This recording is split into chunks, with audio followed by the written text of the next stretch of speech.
আল্লাহ রাব্বুল আলামিন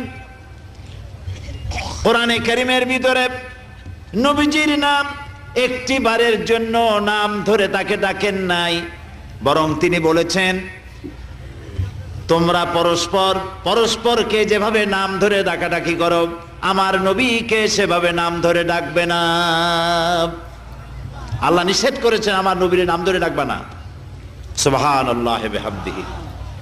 এই পৃথিবীতে যত নবী আসছেন সমস্ত নবীরা হলেন এলাকা ভিত্তিক নবী, অঞ্চল ভিত্তিক নবী।